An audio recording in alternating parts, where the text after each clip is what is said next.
Today's reading is Ice Queen, an entry from the Monster Encyclopedia book series.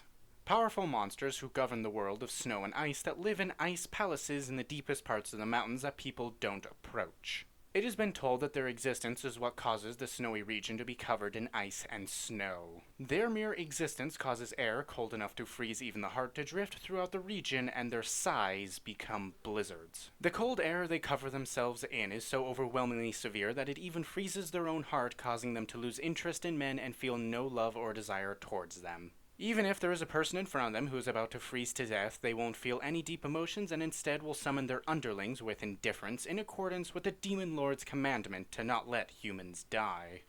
Ice Queens are able to grasp the state of affairs within the region covered in cold air and blizzards while seated on their thrones. Furthermore, since they can freeze every living thing within the region, steal their mana and feed on it, they hardly ever go outside their palaces. However, men and monsters who experience the feelings of isolation and loneliness from the cold weather they cause will whisper of love and become physically intimate to bury those feelings, and observing this causes the frozen hearts of the queens to tremble, just barely. While the Ice Queens themselves are still unable to comprehend the movement of their heart, they'll seek out the same spectacle and let out a torrent of freezing sighs upon catching sight of men and women. The cold air they cover themselves in becomes more severe the closer one gets to them, and just standing in front of them causes one to be assailed by such a coldness that it's like being wrapped in a bundle of ice. And this brings about feelings of loneliness and isolation, as well as a feeling of emptiness that freezes the heart. Even monsters that inhabit snowy country must be huddled with their husband while confirming each other's love, or they cannot even stand before the queen. Therefore, men approaching an Ice Queen will first be taken by other monsters before one is finally able to meet her, and an Ice Queen will rarely have an opportunity to realize the true nature of which stirs her heart through a first-hand experience.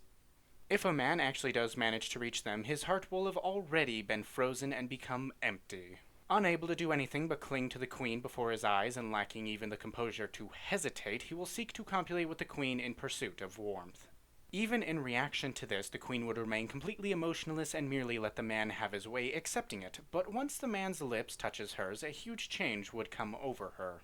The drop of mana poured in with the saliva from the man would be totally unlike the cold mana that she has been stealing until then, and it would course through the queen's heart along with the definite warmth. Unconcerned with the bewildered state of her heart, the man in pursuit of warmth would thrust his penis inside, and were he to pour mana inside, its heat would then warm and thaw her frozen heart from the inside. And then, by becoming a married couple that mutually desires one another, the Ice Queen would finally realize the true nature of that which stirs her heart.